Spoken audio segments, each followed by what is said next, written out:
Hi all, ഐപ്ലസിൻ്റെ മറ്റൊരു വീഡിയോയിലേക്ക് എല്ലാവർക്കും സ്വാഗതം. നമ്മൾ ഡിസ്കസ് ചെയ്തുകൊണ്ടിരുന്നത് ജൂനിയർ ഇൻസ്ട്രക്ടർ ഡ്രാഫ്റ്റ്സ്മാൻ സിവിൽ 2019 നടന്ന എക്സാമിൻ്റെ കുറച്ച് ക്വസ്റ്റ്യൻസ് ആണ്. അപ്പോൾ ഇന്നത്തെ ക്ലാസ്സിൽ ബാക്കിയുള്ള കുറച്ച് ക്വസ്റ്റ്യൻസ് കൂടെ നോക്കാം.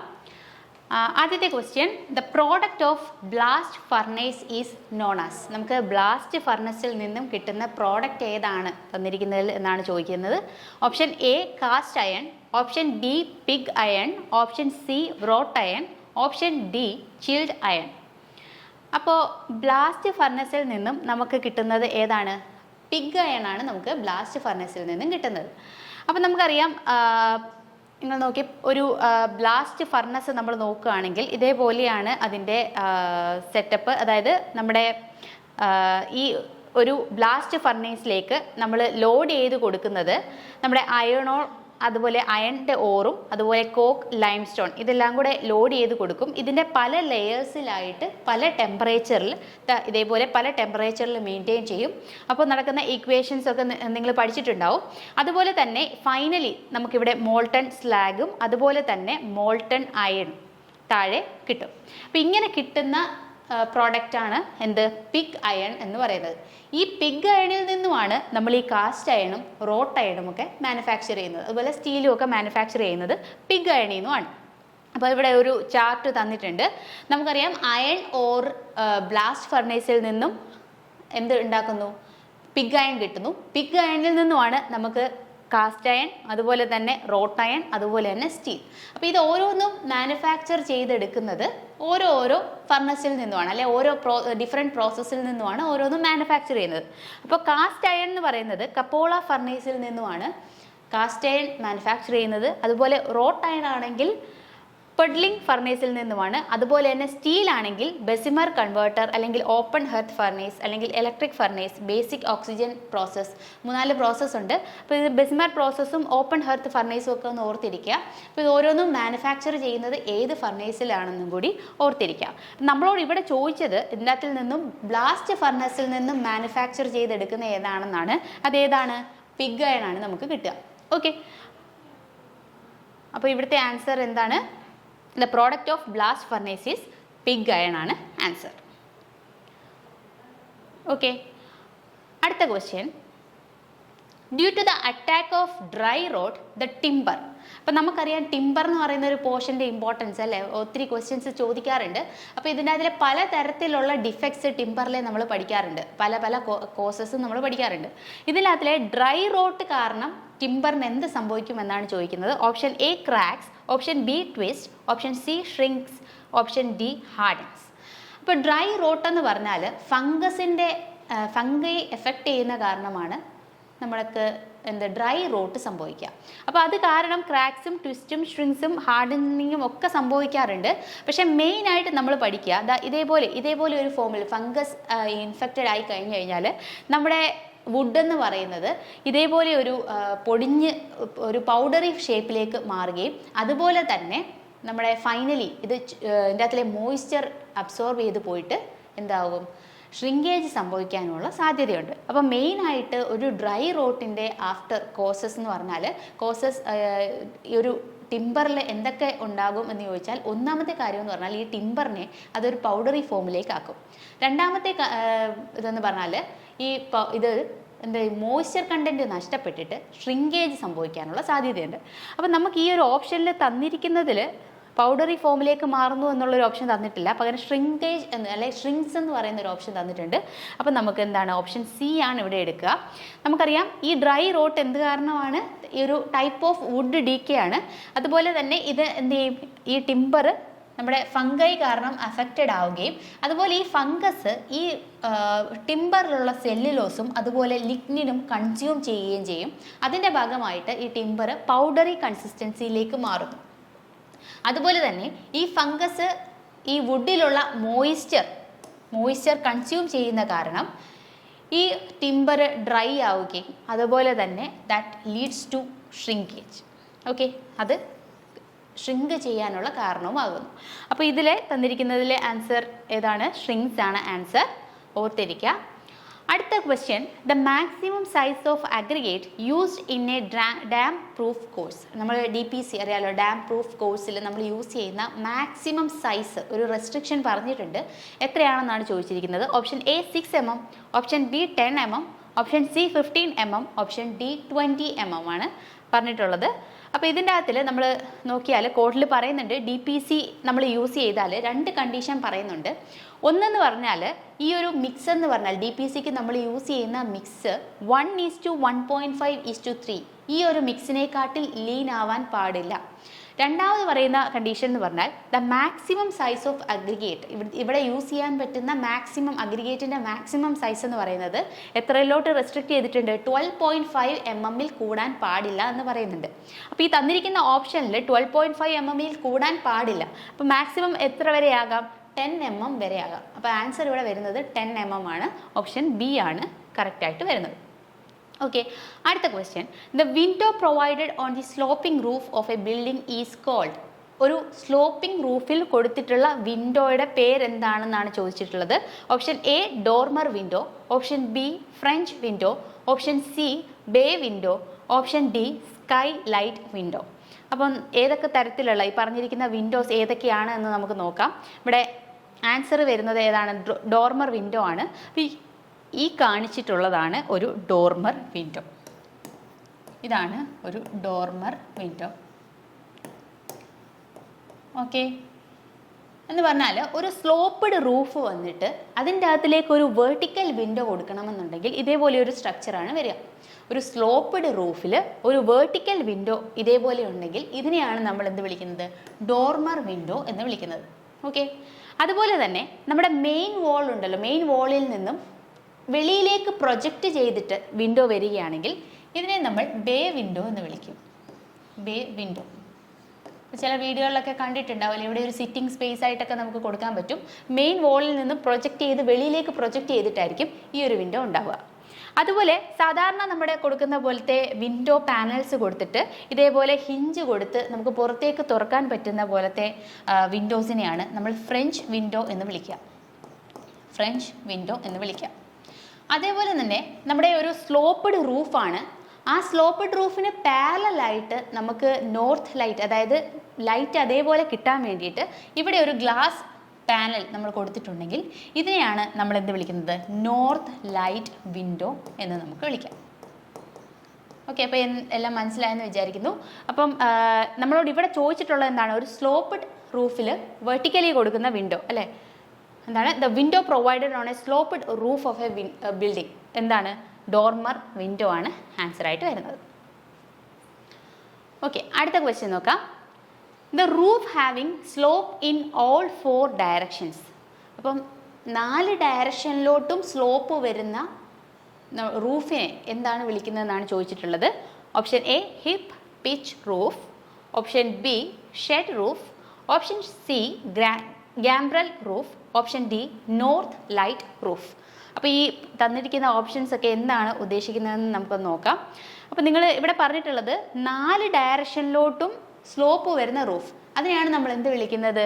നമ്മുടെ ഹിപ്പ് പിഞ്ച് റൂഫ്. അതായത് ഫോർ എക്സാമ്പിൾ നോക്കുകയാണെങ്കിൽ നിങ്ങളിവിടെ നോക്കിക്കഴിഞ്ഞാൽ ഈ ഒരു സൈഡ് സ്ലോപ്പ് ആയിരിക്കും, മറ്റേ മറുവശം സ്ലോപ്പ് ആയിരിക്കും, ഈ സൈഡ് സ്ലോപ്പ് ആയിരിക്കും, അതിന് ഓപ്പോസിറ്റ് ഡയറക്ഷനിൽ 4 സൈഡിലോട്ടും ഇതേപോലെ സ്ലോപ്പ് കാണാൻ പറ്റും. ഇതിനെയാണ് നമ്മൾ ഹിപ്പ് പിച്ച് റൂഫ് എന്ന് വിളിക്കുക. അപ്പം ബാക്കിയുള്ള പറഞ്ഞിട്ടുള്ളത് നമുക്ക് ഇതാണ്, ഈ കാണിച്ചിരിക്കുന്നതാണ് ഷെഡ് റൂഫ് എന്ന് വിളിക്കും. അതായത് നമ്മുടെ ഒരു സൈഡ് എന്ന് പറഞ്ഞാൽ ഒരു സ്ലോപ്പ്ഡ് റൂഫ് കൊടുത്തിരിക്കുകയാണ്, ഇതിൻ്റെ കംപ്ലീറ്റ് ആയിട്ട് സപ്പോർട്ട് കൊടുത്തിട്ടില്ല. ഒരു സൈഡിൽ സപ്പോർട്ട് ചെയ്തിരിക്കുകയും മറ്റൊരു സൈഡിൽ ഒന്നെങ്കിൽ നമുക്ക് മെയിൻ വോളുമായിട്ട് കണക്ട് ചെയ്ത് വെച്ചിട്ടുണ്ടാവും, ഒരു സൈഡിൽ മാത്രമേ ഇതേപോലെ പില്ലർ എന്തെങ്കിലും കൊടുത്ത് സപ്പോർട്ട് ചെയ്തിട്ടുണ്ടാവുള്ളൂ. ഇതിനെ ബാക്കിയുള്ള സൈഡ്സ് എല്ലാം ഓപ്പൺ ആയിരിക്കും. ഇതിനെയാണ് നമ്മൾ എന്ത് വിളിക്കുന്നത്? ഷെഡ് റൂഫ് എന്ന് വിളിക്കുക. അതുപോലെ ഇനി ഒരു ഡയറക്ഷനിൽ തന്നെ 2 സ്ലോപ്പ് വരികയാണെങ്കിൽ, ഒരു ഡയറക്ഷനിൽ തന്നെ 2 സ്ലോപ്പ് വരികയാണെങ്കിൽ അതിനെയാണ് നമ്മൾ ഗാംബ്രൽ റൂഫ് എന്ന് വിളിക്കുക. ഗാംബ്രൽ റൂഫ്. ഇപ്പോൾ ഈ നോക്കിക്കഴിഞ്ഞാൽ സാധാരണ എങ്ങനെയാണ് വരിക? ഈ രീതിയിലാണ് റൂഫ് പോകുന്നത് അല്ലേ? പക്ഷേ ഈ ഒരു ഡയറക്ഷനിൽ തന്നെ ഇതേപോലെ സ്ലോപ്പ് 2 ഡയറക്ഷനിൽ സ്ലോപ്പിംഗ് കൊടുക്കുകയാണെങ്കിൽ, ഇതേപോലെ സ്ലോപ്പിംഗ് കൊടുക്കുകയാണെങ്കിൽ ഇതിനെയാണ് നമ്മൾ വിളിക്കുന്നത്. നമുക്ക് ഇവിടെ നോക്കിയാൽ കാണാം, ഇതേപോലെ വന്നിട്ട് പിന്നെ വേറൊരു ഡയറക്ഷനിൽ സ്ലോപ്പ് കൊടുത്തിട്ടുണ്ട്. ഒരു ഡയറക്ഷനിൽ തന്നെ 2 സ്ലോപ്പ് കൊടുത്തിട്ടുണ്ടെങ്കിൽ ഇതിനെയാണ് നമ്മൾ എന്ത് വിളിക്കുന്നത്? ഗ്യാംബ്രൽ റൂഫ് എന്ന് വിളിക്കാം. ഓക്കെ. അതുപോലെ ചില കൺട്രീസിലൊക്കെ നമ്മൾ ഇതേപോലെ ബിൽഡിങ്സ് കൊടുക്കാറുണ്ട്. അതായത് നമ്മുടെ ഈ നോർത്ത് ലൈറ്റ് കിട്ടാൻ വേണ്ടിയിട്ട്, അല്ലെങ്കിൽ നോർത്ത് ലൈറ്റ് വിൻഡോ പ്രൊവൈഡ് ചെയ്യാൻ വേണ്ടിയിട്ട് ഇതേപോലെ സ്ലോപ്പിംഗ് ആയിട്ടുള്ള റൂഫുകൾ കൊടുക്കാറുണ്ട്. അപ്പോൾ ഈ രീതിയിലുള്ള കൺസ്ട്രക്ഷനെയാണ് നമ്മൾ നോർത്ത് റൂഫ് വിൻഡോ അല്ലെ നോർത്ത് റൂഫ് എന്ന് വിളിക്കുക, അല്ലേ? നോർത്ത് ലൈറ്റ് റൂഫ് എന്ന് വിളിക്കുക. അപ്പോൾ നോർത്തേൺ ഹെമിസ്ഫിയറിലൊക്കെയാണ് കൂടുതൽ ഇത് യൂസ് ചെയ്യുക. അവിടുത്തെ നോർത്ത് ലൈറ്റ് കിട്ടാൻ വേണ്ടിയിട്ട് ഇതേ രീതിയിലുള്ള റൂഫ്, സ്ലോപ്പ്ഡ് ആയിട്ടുള്ള റൂഫ് കൊടുക്കുക. അത് സോ ദാറ്റ് നമുക്ക് എന്ത് കൊടുക്കാൻ പറ്റും? ഈ ഒരു പോർഷനിലെല്ലാം ഗ്ലാസ് പാനൽസ് ഇട്ടിട്ട് വിൻഡോ ആയിട്ട് പ്ലെയിൻ ഗ്ലാസ് ആയിട്ട് കൊടുക്കുക. അപ്പോൾ നമുക്ക് ഡയറക്റ്റ് ലഭിക്കുകയും ചെയ്യും, അല്ലേ? അപ്പോൾ ഇതിനെയാണ് നമ്മൾ എന്ത് വിളിക്കുക? നോർത്ത് ലൈറ്റ് റൂഫ് എന്ന് വിളിക്കുക. അപ്പോൾ ഇത് ഹിപ്പ് പിച്ച് റൂഫ്, അതുപോലെ ഇത് ഷെഡ് റൂഫ്, ഇത് നോർത്ത് ലൈറ്റ് റൂഫ്, ഇത് ഗ്യാംബ്രൽ റൂഫ്. ഓക്കെ. അടുത്തത് a step approximately triangular in shape is known as. Triangular shape വരുന്ന സ്റ്റെയറിനെ എന്താണ് വിളിക്കുന്നതെന്നാണ്. Option A angular steps, option B radial steps, option C winders, option D spandrel. അപ്പോൾ നമുക്ക് നോക്കാം ഓരോ സ്റ്റെയേഴ്സിൽ വരുന്ന ഓരോ പോർഷൻസ്. അപ്പോൾ നമ്മളിപ്പോൾ സാധാരണ നമ്മുടെ സ്റ്റെപ്സ് എന്ന് പറഞ്ഞാൽ എന്താണ്? സ്റ്റെപ്സ് നമ്മൾ ഇതേപോലെ റെക്റ്റാങ്കുലർ ഷേപ്പിലായിട്ടായിരിക്കും കൊടുക്കുക. ഇനിയും ഒരു എൻഡ് എന്ന് പറഞ്ഞാൽ ടേപ്പേഡ് ആയിട്ട് വരികയാണെങ്കിൽ, ഒരു എൻഡ് ടേപ്പേഡ് ആയിട്ട് വരികയാണെങ്കിൽ, ഇതേപോലെ വരികയാണെങ്കിൽ നമുക്ക് ആംഗുലാർ സ്റ്റെപ്പ് എന്ന് വിളിക്കാം. ഇതേപോലെ ടേപ്പേഡ് ആയിട്ടാണ് വരുന്നതെന്നുണ്ടെങ്കിൽ നമുക്ക് അതിനെ ആംഗുലാർ സ്റ്റെപ്പ്. ഫോർ എക്സാമ്പിൾ ഇത് നോക്കിക്കഴിഞ്ഞാൽ നിങ്ങൾക്ക് അറിയാൻ പറ്റും, ഒരു സൈഡ് ടേപ്പർ ചെയ്തിരിക്കുകയാണ്. ഓക്കെ. ഈ ഒരു പോയിന്റ് എന്ന് പറഞ്ഞാൽ ഇപ്പോൾ സ്പൈറൽ ആണ് ഈ ഒരു സ്റ്റെയർ. ഈ സ്പൈറലിൻ്റെ ഒരു എൻഡ് എന്ന് പറഞ്ഞാൽ, ഈ സ്റ്റെപ്പിൻ്റെ ഒരു എൻഡ് എന്ന് പറഞ്ഞാൽ ടേപ്പേഡ് ആണ്. ഇതിനെ നമുക്ക് ആംഗുലാർ സ്റ്റെപ്പ് എന്ന് വിളിക്കാം. ഇനി അതല്ലാതെ നിങ്ങൾ കണ്ടിട്ടുണ്ടാവും ഇതേപോലെ റേഡിയൽ ആയിട്ടുള്ള സ്റ്റെപ്സ്. ഇതിനെയാണ് റേഡിയൽ സ്റ്റെപ്സ് എന്ന് വിളിക്കാം. ഇനിയും വൈൻഡേഴ്സ് എന്താണെന്ന് നോക്കാം. വൈൻഡേഴ്സ് എന്ന് പറഞ്ഞാൽ നമുക്കറിയാമല്ലോ, നമ്മൾ ഈ സ്റ്റെയർ കയറി മുകളിലേക്ക് പോകുമ്പോൾ ലാൻഡിങ് കൊടുക്കാതെ, ഒരു ലാൻഡിങ് പ്രൊവൈഡ് ചെയ്യാതെ ഈ സ്റ്റെപ്പിൻ്റെ ആംഗിൾ മാറ്റിക്കൊണ്ട് നമുക്ക് ഇതിൻ്റെ ഡയറക്ഷൻ ടേൺ ചെയ്യാൻ പറ്റും. അതായത് ഈ ഒരു സ്റ്റെപ്പ് നിങ്ങൾ നോക്കിക്കഴിഞ്ഞാൽ ഇതേപോലെ റൊട്ടേറ്റ് ചെയ്ത് പോവുകയാണല്ലേ. അപ്പോൾ ഇതിവിടെയെല്ലാം നമുക്ക് റെക്റ്റാങ്കുലർ ഷേപ്പിലുള്ള സ്റ്റെയർസ് കാണാൻ പറ്റും. നമുക്കിതിൻ്റെ ഡയറക്ഷൻ ഒന്ന് ചേഞ്ച് ചെയ്യാൻ വേണ്ടിയിട്ട് ഇവിടെ ടേപ്പേഡ് ആയിട്ടുള്ള സ്റ്റെപ്സുകൾ കാണാൻ പറ്റും. ഇങ്ങനെ ടേപ്പേഡായിട്ട് ഇങ്ങനെ ഒരു സ്റ്റെയറിൽ തന്നെ ടേപ്പേഡായിട്ട് കൊടുത്തിരിക്കുന്ന സ്റ്റെപ്പുകളെ നമുക്ക് എന്ത് വിളിക്കാം? വൈൻഡേഴ്സ് എന്ന് വിളിക്കാം. ഓക്കെ. അപ്പോൾ ഇതെന്ന് പറഞ്ഞാൽ ഓരോ സ്റ്റെപ്പിൻ്റെയും ഷേപ്പ് വെച്ചിട്ട് നമ്മൾ പറയുന്നതാണ്. അതേസമയം വൈൻഡേഴ്സ് എന്ന് പറഞ്ഞാൽ ഡയറക്ഷൻ ചേഞ്ച് ചെയ്യാൻ വേണ്ടി നമ്മൾ കൊടുക്കുന്ന പെയർ ഓഫ് സ്റ്റെപ്പുകളെ നമുക്ക് എന്ത് വിളിക്കാം? വൈൻഡേഴ്സ് എന്ന് വിളിക്കാം. അതേപോലെ സ്പാൻഡ്രൽ എന്ന് പറഞ്ഞാൽ നമ്മളൊരു സ്റ്റെയർ ഉണ്ടെങ്കിൽ ഈ സ്റ്റെയറിൻ്റെ അണ്ടർ സർഫസിലായിട്ട് ട്രയാങ്കുലർ ആയിട്ടുള്ള ഒരു സ്പേസ് ആണ് വരുന്നതെന്നുണ്ടെങ്കിൽ ഇതിനെ നമുക്ക് വിളിക്കുന്ന പേരാണ് സ്പാൻഡ്രൽ. ഓക്കെ. ഒരു സ്റ്റെയറിൻ്റെ താഴെയുള്ള അണ്ടർ സർഫസിൽ ട്രയാങ്കുലർ സ്പേസ് വരികയാണെങ്കിൽ ഇതിനെ നമുക്ക് സ്പാൻഡ്രൽ എന്ന് വിളിക്കാം. അപ്പോൾ ഇവിടെ നമ്മളോട് ചോദിച്ചിട്ടുള്ളത് ട്രയാങ്കുലർ ഷേപ്പിലുള്ള സ്റ്റെപ്പാണ്. അപ്പോൾ നമുക്ക് എന്ത് വിളിക്കാം? ഓപ്ഷൻ ഡി ആണ് ആൻസർ. സ്പാൻഡ്രൽ ആണ് ആൻസർ. ഓക്കെ. അടുത്ത ക്വസ്റ്റ്യൻ നോക്കാം. In a 3-coat plastering the third coat is known as. അപ്പോൾ പ്ലാസ്റ്ററിംഗ് എന്ന് വന്നിട്ടുള്ള ഒരു ക്വസ്റ്റ്യൻ ആണ്. 3-coat പ്ലാസ്റ്ററിംഗ് കൊടുക്കുകയാണെങ്കിൽ അതിൻ്റെ അകത്തിലെ മൂന്നാമത് നമ്മൾ കൊടുക്കുന്ന കോട്ടിൻ്റെ പേരെന്താണെന്നാണ്. Option A peripheral coat, option B setting coat, option C bonding coat, option D floating coat. അപ്പോൾ ഇതിന് ഏതാണ് ആൻസർ ആയിട്ട് വരിക? അപ്പോൾ നമുക്കറിയാലോ, ഒരു ഭിത്തി അല്ലെങ്കിൽ ഒരു വോളിൽ നമ്മൾ ആദ്യമേ അപ്ലൈ ചെയ്യുന്ന ഒരു കോട്ടിൻ്റെ പേരാണ് സ്ക്രാച്ച് കോട്ട് എന്ന് പറയും. അതല്ലെന്നുണ്ടെങ്കിൽ റെൻഡറിങ് കോട്ട് എന്ന് പറയും. അപ്പോൾ നമുക്കറിയാം ഇത് ഒട്ടും സ്മൂത്ത് ആയിരിക്കത്തില്ല, ഭയങ്കര റഫായിട്ട് നമ്മൾ കൊടുക്കുന്ന ആദ്യത്തെ ലെയർ ഓഫ് കോട്ടിനെ നമ്മൾ വിളിക്കുന്നതാണ് റെൻഡറിങ് കോട്ട് അല്ലെങ്കിൽ സ്ക്രാച്ച് കോട്ട് എന്ന് വിളിക്കുന്നത്. ഇതിന് മുകളിലായിട്ട് നമ്മൾ കുറച്ചും കൂടി ലെവലായിട്ടുള്ള ഒരു കോട്ട് അപ്ലൈ ചെയ്യും. അതിനെയാണ് നമ്മൾ ഫ്ലോട്ടിംഗ് അല്ലെങ്കിൽ ഫ്ലോട്ട് കോട്ട് എന്ന് അല്ലെങ്കിൽ ഫ്ലോട്ടിംഗ് കോട്ട് എന്ന് വിളിക്കാം. ഫ്ലോട്ടിംഗ് കോട്ട് എന്ന് വിളിക്കും. ഇത് രണ്ടാമത്തെ കോട്ടാണ്. സെക്കൻഡ് കോട്ടിനെ ഫ്ലോട്ടിംഗ് കോട്ട് എന്ന് വിളിക്കാം. ഇനി ഇതിനു മുകളിലായിട്ട് ചില സമയത്ത് നമ്മുടെ നല്ല ഫിനിഷിംഗ് വേണം എന്നുണ്ടെങ്കിൽ ആ ഫിനിഷിംഗ് കൊടുക്കാനായിട്ട് ഒരു സ്മൂത്ത് സർഫസ് കൊടുക്കാൻ വേണ്ടിയിട്ട് നമ്മൾ അപ്ലൈ ചെയ്യുന്നതാണ് ഫിനിഷിംഗ് കോട്ട് അല്ലെങ്കിൽ സെറ്റിംഗ് കോട്ട് എന്ന് വിളിക്കും. അപ്പോൾ ഈ 3 കോട്ടിൻ്റെ പേര് ഓർത്തിരിക്കുക.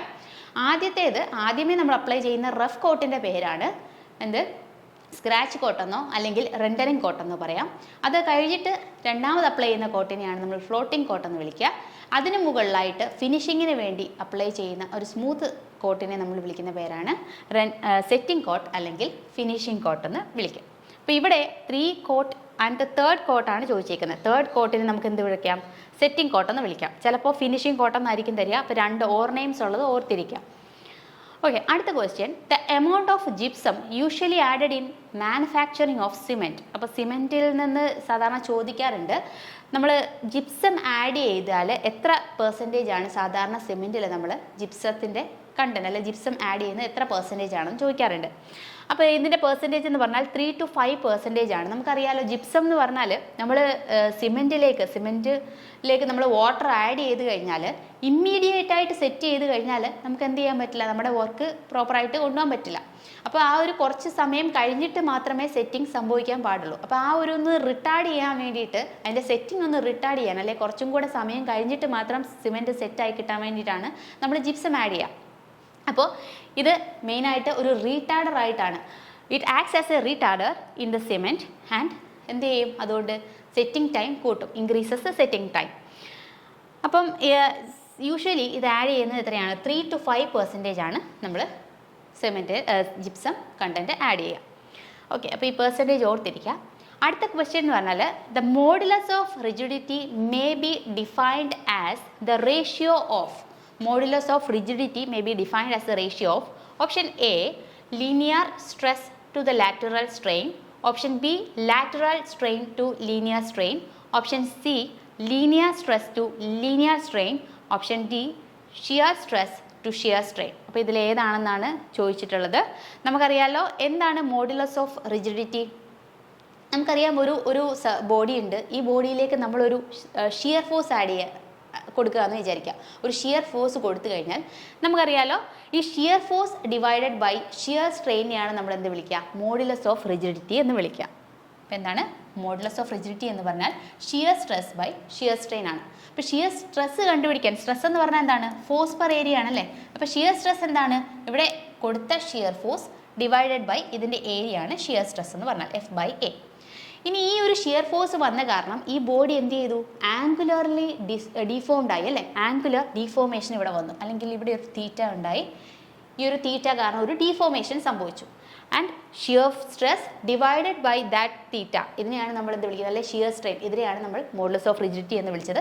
ഈ തീറ്റയെ നമുക്ക് വേണമെങ്കിൽ എങ്ങനെ എഴുതാം? തീറ്റ എന്ന് പറഞ്ഞാൽ ഓപ്പോസിറ്റ് സൈഡ്, തീറ്റ വളരെ സ്മോൾ ആണ്, ΔL ഡിവൈഡഡ് ബൈ അല്ലെങ്കിൽ Δx ഡിവൈഡഡ് ബൈ ഈ ലെങ്ത്ത് നമുക്ക് എഴുതാൻ പറ്റും. അപ്പോൾ ഇതിന് തീറ്റയ്ക്ക് പകരം വേണമെങ്കിൽ സബ്സ്റ്റിറ്റ്യൂട്ട് ചെയ്യാം, Δx ഡിവൈഡ് ബൈ L എന്ന് സബ്സ്റ്റിറ്റ്യൂട്ട് ചെയ്യാം.